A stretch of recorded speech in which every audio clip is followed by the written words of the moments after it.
Secunderabad clock tower అమరవీరుల స్తూపం వద్ద తెలంగాణ ఉద్యమకారుల జేఏసీ రాష్ట్ర కమిటీ చైర్మన్ సుల్తానా యాదగిరి ఆధ్వర్యంలో తెలంగాణ దినోత్సవ ఉత్సవాలు ఘనంగా నిర్వహించారు. ఈ సందర్భంగా అమరవీరులకు, ఉద్యమ నాయకులకు నివాళులు అర్పించారు. ఈ కార్యక్రమానికి పలువురు ప్రముఖులు హాజరయ్యారు.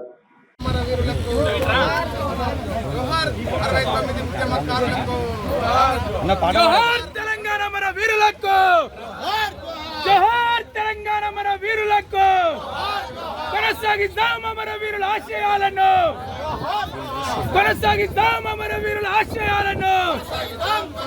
ఆదుకోవాలి అమరుల కుటుంబాలను వెంటనే, ఆదుకోవాలి అమరుల కుటుంబాలను వెంటనే. ఆధునీకరించాలి సికింద్రాబాద్ క్లాక్ టవర్ ను, ఆధునీకరించాలి సికింద్రాబాద్ తెలంగాణ అమరవీరుల స్తూపాన్ని.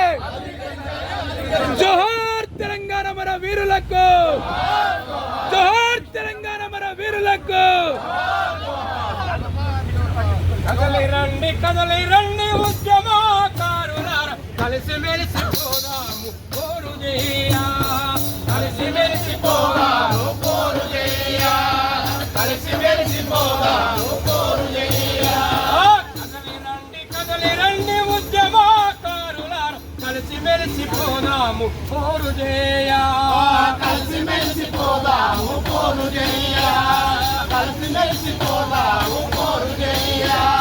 తొలి దశ అమరి దశ పోరులోన పాల్గొన్న అమరులార ఆశయాల సాధన కోసం, అమరులార ఆశయాల సాధన కోసం, అమరులార ఆశయాల సాధన కోసం. హైదరాబాద్ క్లాక్ టవర్ అమరవీరుల స్తూపం దగ్గర అమరులను స్మరించుకుంటూ 1969 అట్లాగనే 2014 వరకు జరిగినటువంటి తెలంగాణ విముక్తి పోరాటంలో అమరులైనటువంటి స్మరించుకుంటూ ఈరోజు తెలంగాణ జాయింట్ యాక్షన్ కమిటీ ఆధ్వర్యంలో 1969 మరియు ఇప్పటికి 2014 వరకు ఈ ఉద్యమంలో భాగస్వామ్యమైనటువంటి ఇక్కడ ఉద్యమకారులందరం కూడా కలిసి అమరులను స్మరించుకుంటూ ఈరోజు కార్యక్రమం చేయడం జరుగుతుంది. నిజంగా 1948 సెప్టెంబర్ 17 ఏదైతుందో నిజంగా ఆ రోజు ఈ తెలంగాణ ప్రాంతాన్ని ఇండియన్ గవర్నమెంట్లో కలపడం అనేటువంటిది వాస్తవం. కానీ 1950 నుంచి 56 వరకు ఇక్కడ బ్రిటిషర్సు అట్లాగనే అదేవిధంగా నైజాం పాలన కొనసాగింది. దీన్ని మనందరం కూడా వాస్తవంగా ఒప్పుకోవాల్సినటువంటి విషయం.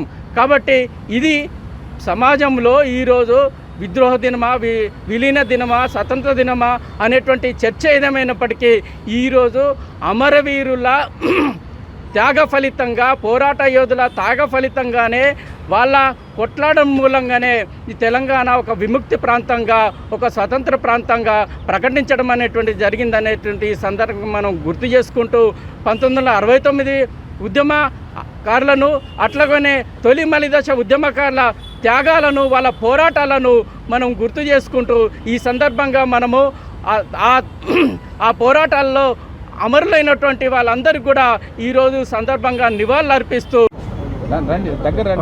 నా పేరు గంటి చంద్రుడు, తెలంగాణ ఉద్యమకారుల జాయింట్ యాక్షన్ కమిటీ వైస్ చైర్మన్ను. ఇవాళ మేమందరం ఇక్కడ కలవడానికి కారణం ఏంటంటే మనకు తెలంగాణకు పరోక్షంగా స్వాతంత్ర దినం వచ్చిన రోజు 1948 సెప్టెంబర్ 17.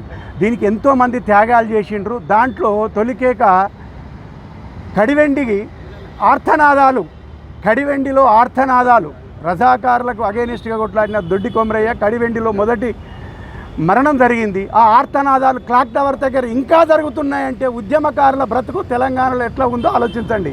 కడివెండి ఆర్తనాదాలు క్లాక్ టవర్లో ఇవ్వాలి. 2024 వరకు కూడా 69 ఉద్యమం కావచ్చు, 2001 నుంచి 2014 వరకు జరిగిన ఉద్యమాలు కావచ్చు, 48 కంటే ముందు జరిగిన ఉద్యమకారులు కావచ్చు, ఉద్యమకారుల త్యాగాల పునాదుల మీద నిర్మించబడ్డ తెలంగాణ రాష్ట్రం కానీ, ఇప్పుడు ఏర్పడ్డ 2014 ఏర్పడ్డ తెలంగాణ రాష్ట్రం కానీ, 1948 ఏర్పడ్డ తెలంగాణ స్టేట్ కానీ, వీటి కోసం కొట్లాడిన ఉద్యమకారుల జీవితాలను, వాళ్ళ కుటుంబాలను గుర్తించాల్సిన అవసరం ఉన్నదని మా తెలంగాణ ఉద్యమకారుల జాయింట్ యాక్షన్ కమిటీ తరఫున మేము ఇలా వాళ్ళకు నివాళులు అర్పిస్తూ గవర్నమెంట్ వాళ్ళందరినీ ఆదుకోవాలని కోరుతున్నాం.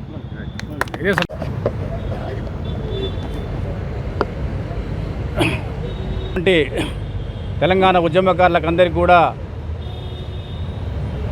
వందనాలు తెలియజేస్తూ 1969 సంవత్సరంలో కానీ అంతకంటే ముందు 46-47 సంవత్సరముల కంటే ముందు కానీ రజాకార్ల పోరాటంలో మన సుమారుగా 4000 మంది అమరులైనరు. అటు తర్వాత కాలంలో 69లో 369 మంది ఉద్యమకారులు అమరులైనారు. మళ్ళీ 2001 నుండి 2014 వరకు కూడా సుమారుగా 1200 మంది మరి విద్యార్థి అమరులుగా కావడం జరిగింది. ఈ అందరికీ కూడా వాస్తవంగా ఈ ఉద్యమకారులు ఏమి ఆశించి కొట్లాడినరు, వీళ్ళందరూ కూడా తమ విలువైన ప్రాణాలను ఎందుకు ఇచ్చిండ్రు అంటే, మా తెలంగాణ మేము పరిపాలించుకుంటే మా నీళ్లు మాకు వస్తాయి, మా యొక్క నిధులు మాకు వస్తాయి, మా ఆత్మగౌరవం మాకు నిలబడుతుంది, మా స్వయం పాలన మాకు వస్తుంది అనేటువంటి యొక్క ఆలోచనతో వాళ్ళ విలువైన ప్రాణాలు అర్పించడం జరిగింది. కానీ తెలంగాణ కాంగ్రెస్ ఇచ్చినప్పటికీ కూడా అది సంతోషకరమైన విషయమే. కానీ ఆ వచ్చిన తెలంగాణ దొరగారి కేసీఆర్ గారి ఇంట్లోకి దొరబడ్డది. ఆ కేసీఆర్ గారు ఆ యొక్క పరిపాలనని పూర్తిగా మిస్యూజ్ చేసి భారతదేశంలో లేనటువంటి ఏ యొక్క ముఖ్యమంత్రి